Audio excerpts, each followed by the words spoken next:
Bismillahirrahmanirrahim. Assalamualaikum warahmatullahi wabarakatuh.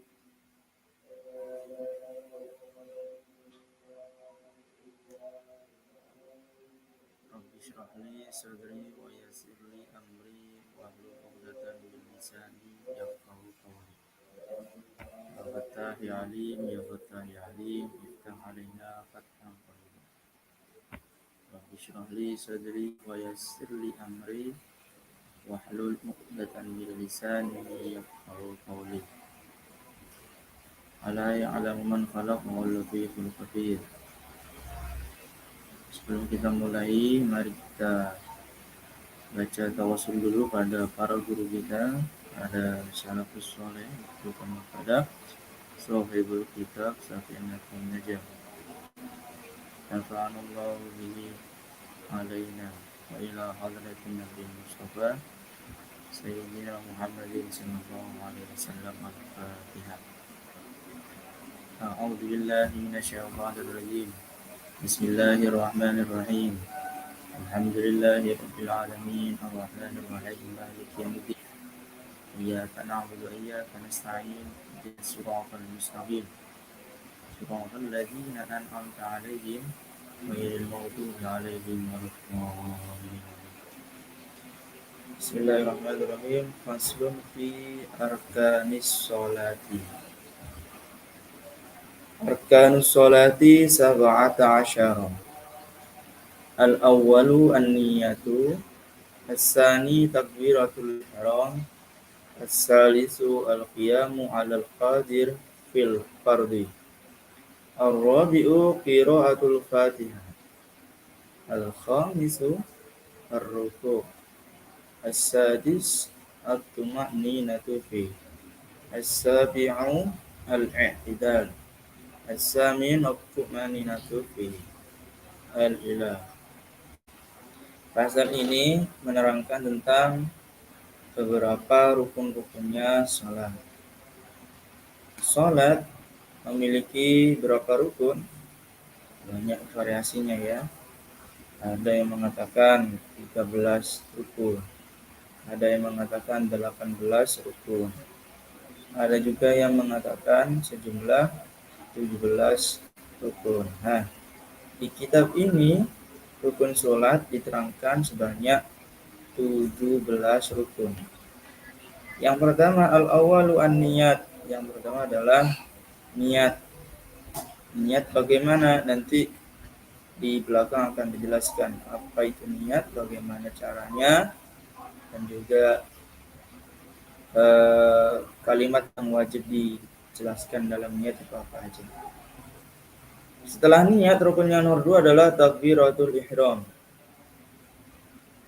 Takbiratul ihram. Takbiratul ihram ini nanti juga kita bahas ya. Biar tidak terlalu banyak, nanti takbiratul ihram ini mengangkat kedua tangan seperti ini ya.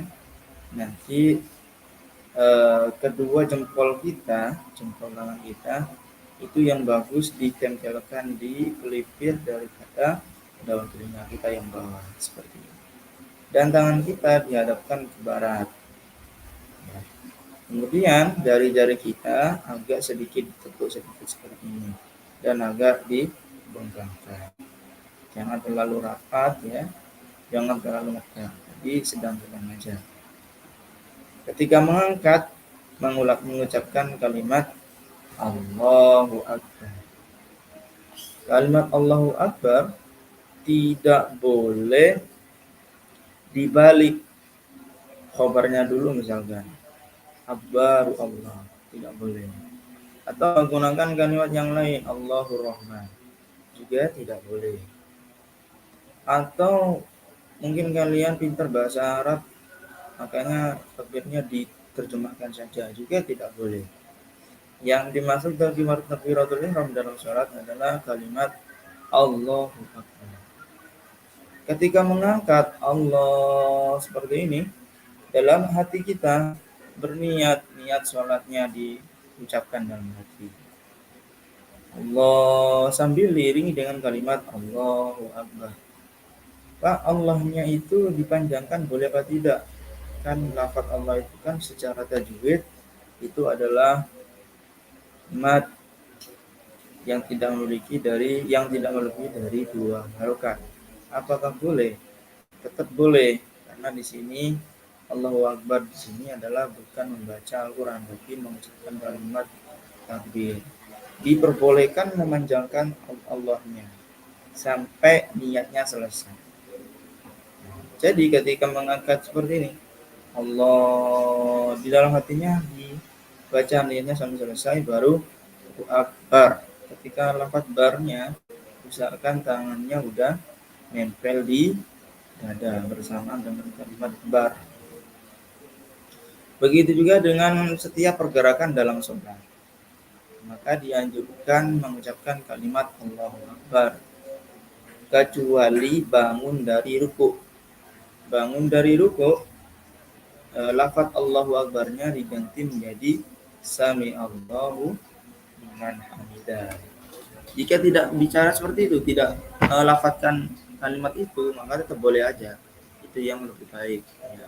Tapi yang wajib hanya ketika rukun yang kedua, yaitu setelah niat barulah takbir ucapkan wajib.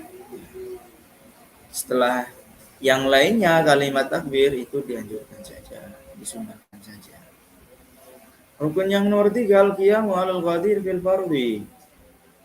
Rukun yang nomor 3 adalah berdiri bagi orang yang mampu ketika melakukan sholat fardu, ya. Beda lagi dengan mengucapkan lafaz sholat yang sunnah. Maka orang itu boleh duduk, atau boleh juga duduknya bukan duduk seperti kita jandoman di warung-warung, ya. Yang dimaksud duduk di sini adalah duduk yang pertama itu yang paling bagus tarubu. Tarubu artinya duduk bersila seperti halnya duduknya para kaum pria.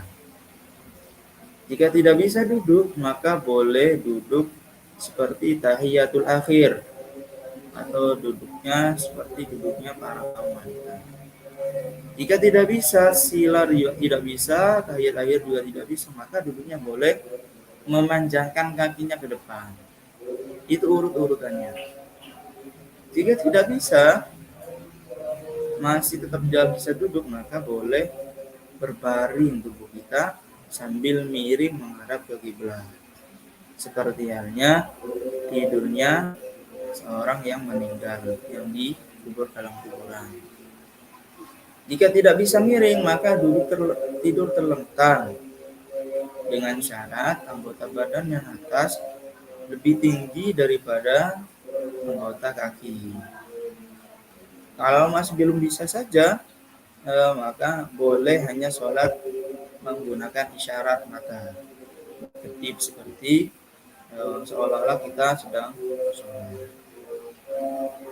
Ya, itu adalah urutan-urutan bagi orang yang tidak bisa sholat secara berdiri.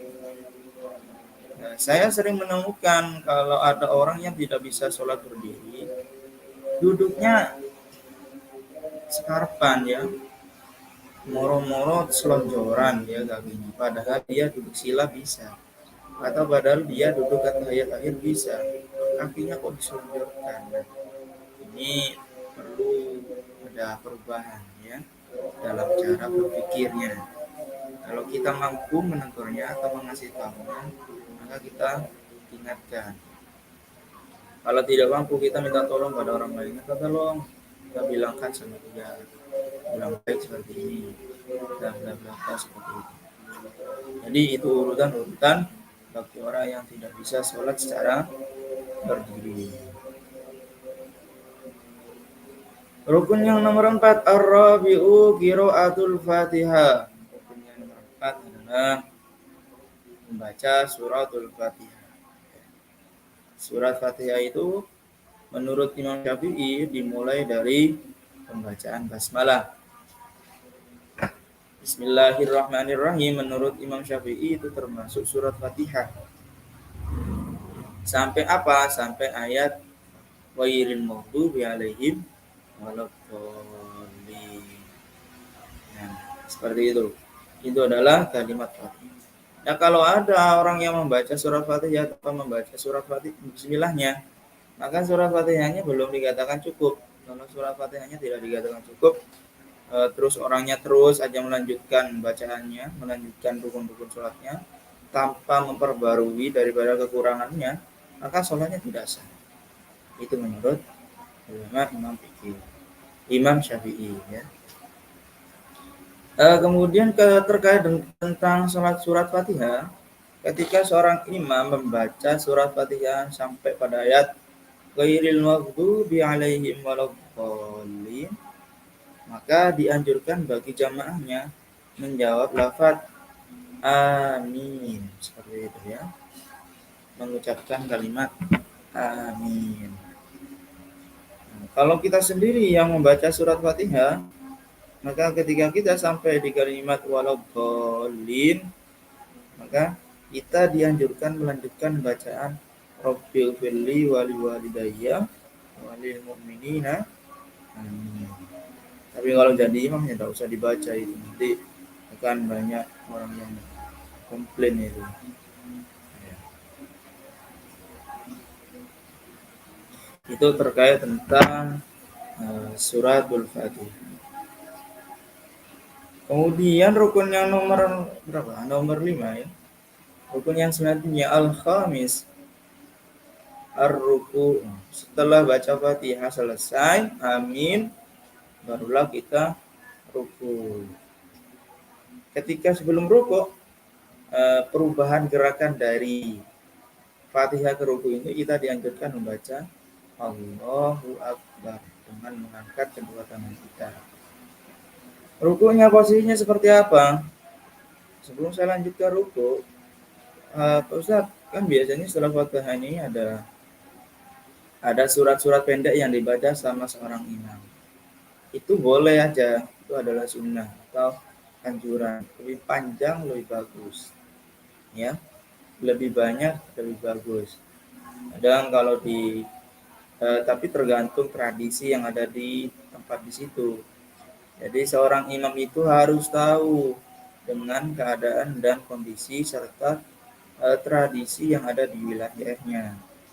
Jangan mentang-mentang Anda seorang imam alumni jebolan, misalkan alumni Yaman atau alumni Mekah ya, terus disuruh menjadi imam, mentang-mentang jadi imam kalian baca surat Al-Waqiah, surat Yasin. Ya, enggak apa-apa, bagus juga gitu.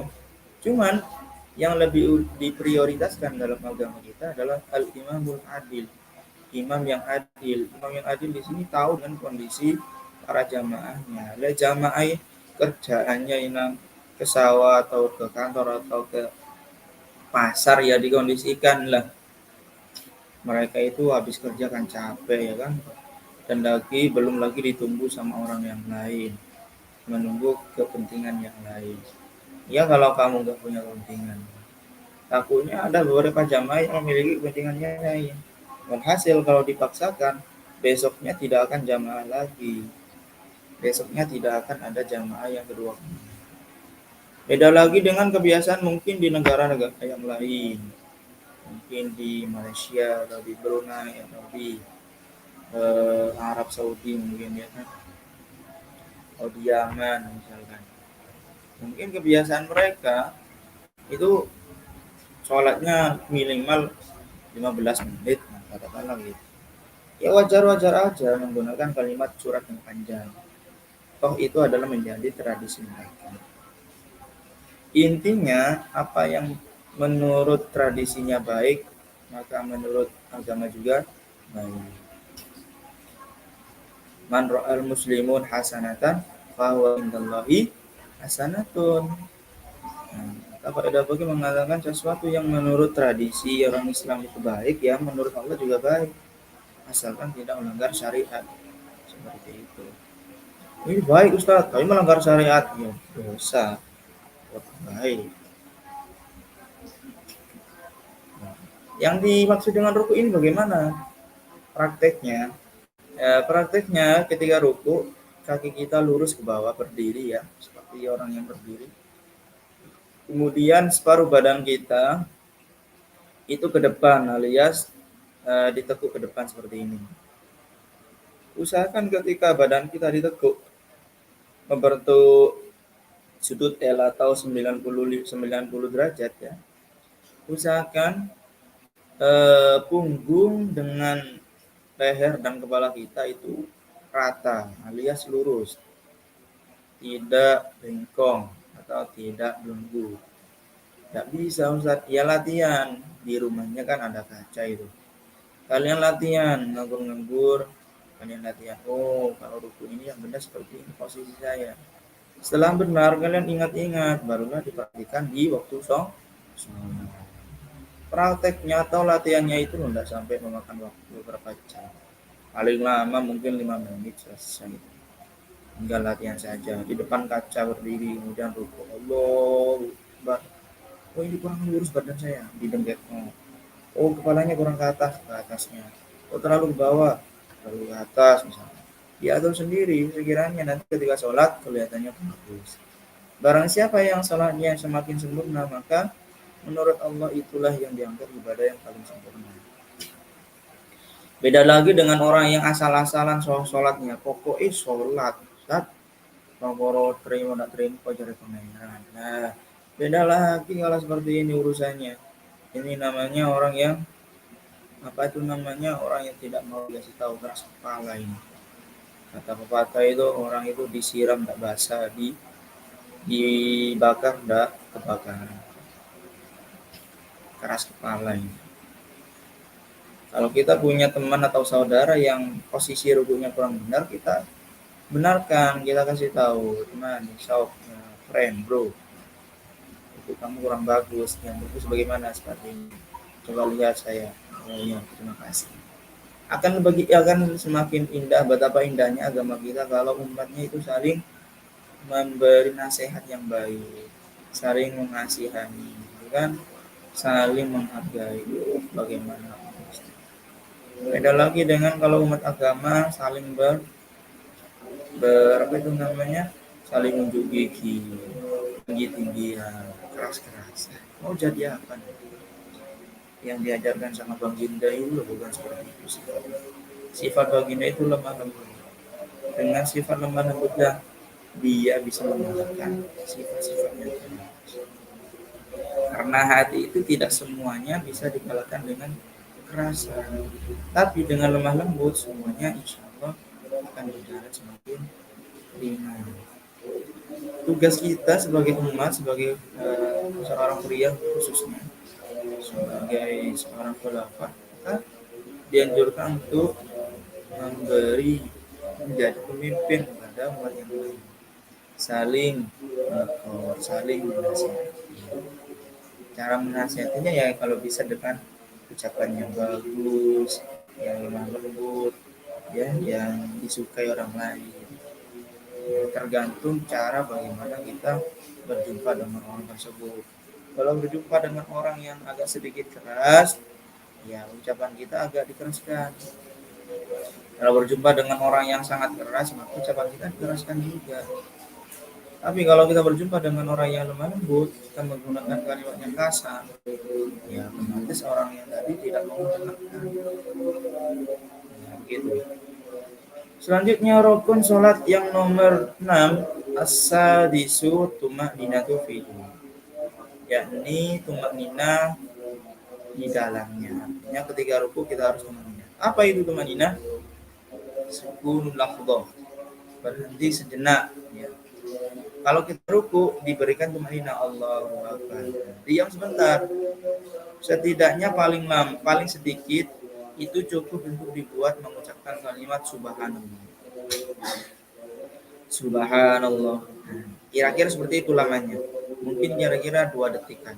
Barulah bangun dari rukuknya. Itu yang dikatakan tumakninah. Ada misalkan orang cepat tapi tumakninahnya sebentar, tidak apa-apa, sholatnya cepat, ya kan? Yang penting ada tumakninahnya. Yang tidak boleh itu sholat tidak ada tumakninahnya sama sekali. Percuma meskipun sholatnya itu pelan, Allah, tapi gak ada tumakninahnya, Allah langsung bangun lagi. Cuma meskipun pulang nggak ada teman-temannya, sholatnya tetap dikatakan tidak sah. Seperti itu. Yang nomor 7 al-sabiu al-i'tidal. Setelah tumak nina di rukuknya, barulah i'tidal. I'tidal itu apa? Bangun dari ruku, berdiri lagi dengan posisi tangan yang diluruskan ke bawah. Kalau tadi sebelum rukuk kan tangan kita disendakkan ya, ditaruh di dada kita seperti ini. Seperti ini ya. Kalau saya gambarkan bisa dilihat ya di layar seperti ini. Itu ketika membaca Fatihah. Tapi kalau sudah i'tidal, tangan kita diturunkan ke bawah seperti orang yang berdiri seperti biasanya.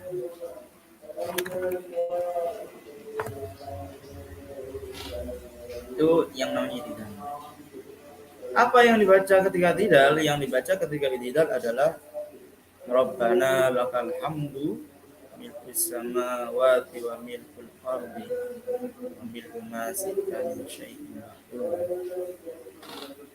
Itu yang dibaca. Saya rasa semuanya sudah hafal semua. Ya. Begitu juga di rukun yang nomor 5 tadi, yaitu rukun Subhana rabbiyal azim wa bihamdi sebanyak 3 kali. Kalau i'tidal Rabbana lakal hamdu ila akhir. Setelah itu as-samin, yaitu tumak nina juga.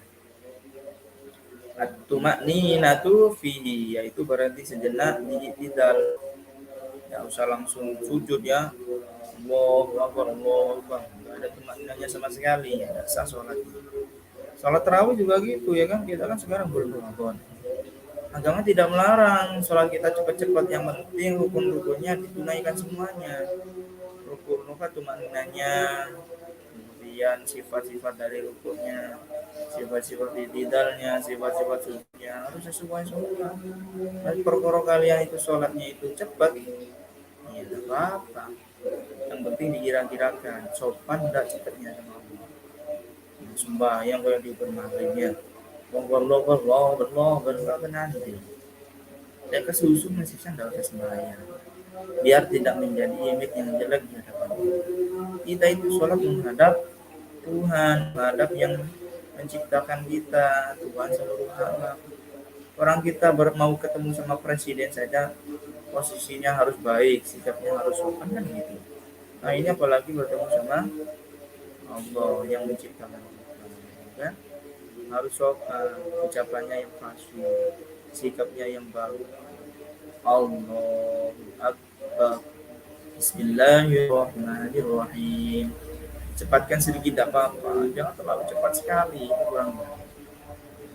Ingat, sesuatu yang berlebihan menurut agama kita adalah, dan sesuatu yang paling bagus menurut agama kita adalah sedang-sedang saja. Rukun yang selanjutnya atas ya as-sujudu marratain, yaitu sujud 2 kali ya. Sujud 2 kali maksudnya apa? Nah, sujud seperti ini. Sujud itu caranya bagaimana ya? Sujud itu meletakkan dahi di lantai, dahi kepala kita di lantai. Kemudian kedua tangan kita ditaruh di samping tempat sujud kita. Usahakan ujung jari-jari kita itu lurus dengan pundak badan kita. Posisi yang baik seperti ini. Tapi kalau perempuan, kedua sikut tangan kita itu dimasukkan ke badan kita, artinya menyangga badan kita, di apa istilahnya itu dikincupkan ya. Tapi kalau untuk ini, tapi kalau laki-laki dianjurkan untuk tangannya dibuka seperti ini, dilihatkan gagahnya seperti itu. Itu tangan dan dahi ya. Kemudian disunahkan juga hidung kita ditempelkan di lantai. Jadi di dalam sujud itu ada beberapa anggota yang wajib menyentuh lantai. Di antaranya satu dahi tadi ya, sampai ada yang mengatakan tidak ada sesuatu yang menghalangi antara dahi dengan lantai. Meskipun hanya sehelai rambut saja, maka sebelum sholat usahakan tempat sujud kalian bersih dari kotoran. sehingga tidak ada sesuatu yang menghalangi antara sujud kita dengan tempat sujud. Ketika kita memakai songkok juga gitu, jangan memakai songkok itu menutupi dahi kita sehingga dahi kita nanti ketika sujud tidak tersentuh sama langkah. Kan kadang itu kalau pakai songkok gini, nah, mau kemana? Sholat kok kayak orang mau ngambil apa itu namanya rumput-rumputan ke sawah. Sholat itu yang baik seperti ini. Ini kan lebih bagus, lebih sopan, ya. Atau yang perempuan juga kalau pakai ikat jangan terlalu masuk ke dahi. Usahakan menutupi hanya tempat rambut saja. Seperti itu. Kalau rambutnya panjang, dilihat ketika sebelum songkokan, dibersihkan dulu rambutnya. Sekiranya tidak ada satu helai rambut pun yang mengenai. Begitu juga dengan kaum wanita. Setelah dahi, selain dahi apa yang wajib menyentuh, yaitu kedua telapak tangan kita. Ya, selain kedua telapak tangan kita, apalagi kedua lutut kita. Nah, untuk kedua lutut kita boleh dihalangi oleh kain, yaitu seperti halnya mukena atau sarung, karena tujuannya menutup aurat. Ojo polai rukuk moro sarungi di pingke, menjadi masukur mongkonan menyentuh lutut alam. Itu kan gitu caranya. Yo diketokin gua anu ya. Bukan dinilai bagus, ntar kamu dilihat dinilai sama orang, dikira orang yang gila nanti. Enggak paham sari sujud diangkat sarungnya. Ya apa lagi sini ya. Ibadah itu yang baik, yang sopan, yang biasa-biasa aja, jangan terlalu berlebihan. Kalau lutut ya sarungnya enggak usah diangkat, biasa-biasa aja ya, didiamkan. Kemudian selain kedua lutut apa? Kedua telapak kaki kita, tapi telapak kaki tidak semuanya harus menyentuh, tapi hanya anggota yang memungkinkan bisa berbentuk daripada lantai, diantaranya telapak daripada jari-jari kita. Jari-jari apa aja yang boleh menyentuh? Itu adalah jari jempol, ibu jari-jari, kemudian jari manis, kemudian jari tengah, ya kan? Ketiga jari ini usahakan ketika sujud menyentuh daripada lantai. Syaratnya ketika sujud jari-jari kita itu harus dihadapkan ke barat, ya, harus dihadapkan ke barat seperti ini. Nggak boleh di apa ya, di melumahno, istilahnya Jawa itu di melumahno, sehingga telapak jari-jari kaki kita itu tidak menyentuh lantai, diginikan, tidak boleh ya. Yang bagus itu, yang sempurna itu adalah jari-jarinya ditekuk ke depan. Nah, gini, ditekuk ke depan. Jadi telapak jempolan jari-jari kita menyentuh daripada lantai. Itu yang bagus dan sempurna. Ada juga yang sholatnya hanya berdiri gini, jari-jarinya tidak ditekuk, ya kan? Ujungnya saja nempel, itu kurang baik, kurang bagus. Yang baik adalah ditekuk ke depan, seperti ini.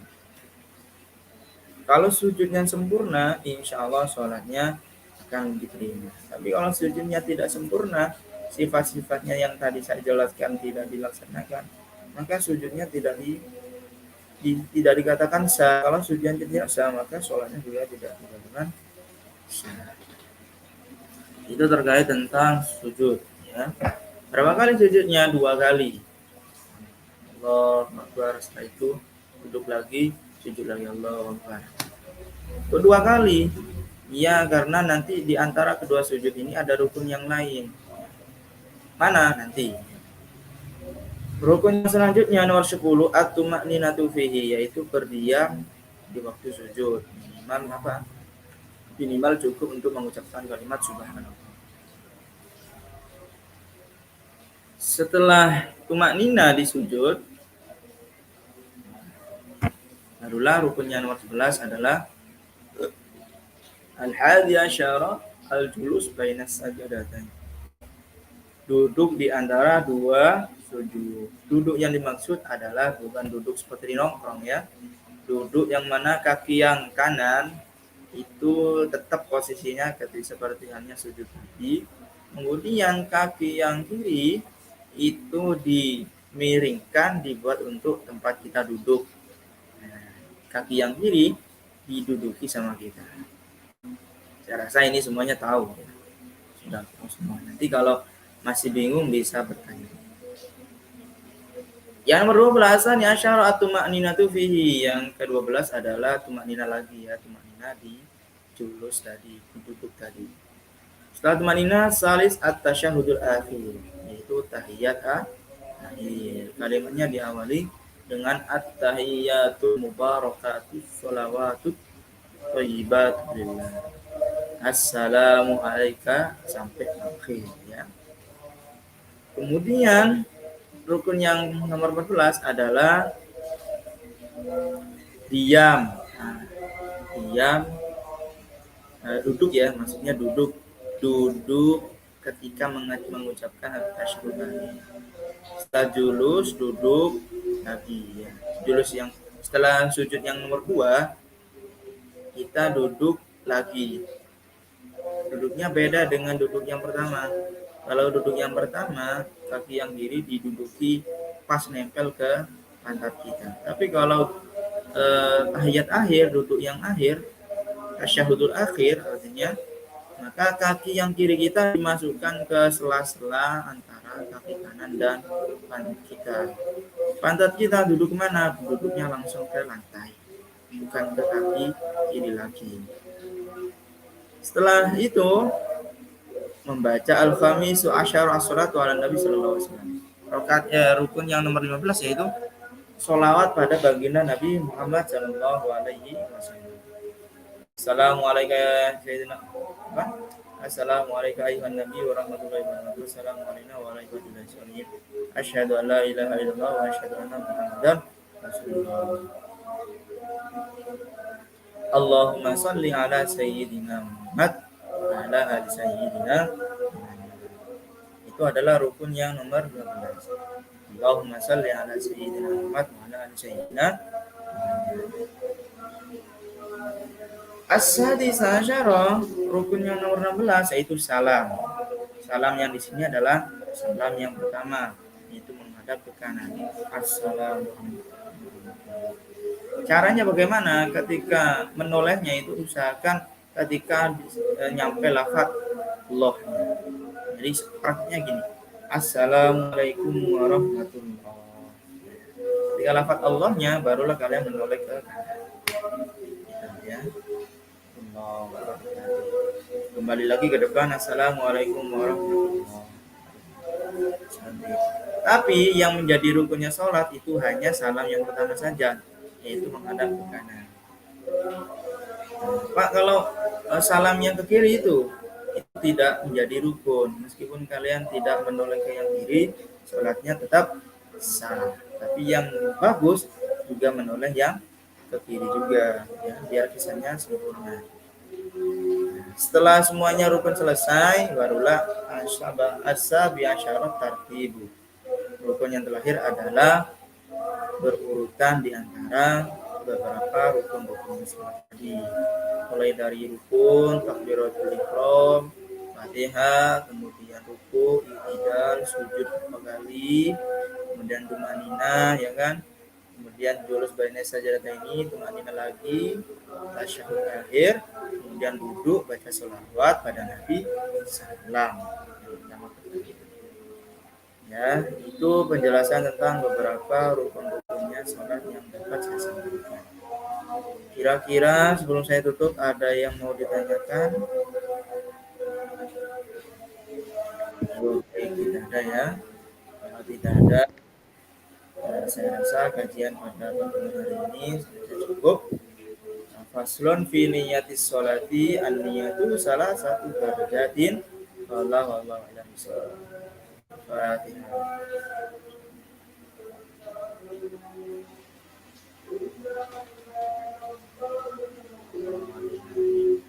Akhiran hadza minna wa lakum. Wassalamualaikum warahmatullahi wabarakatuh.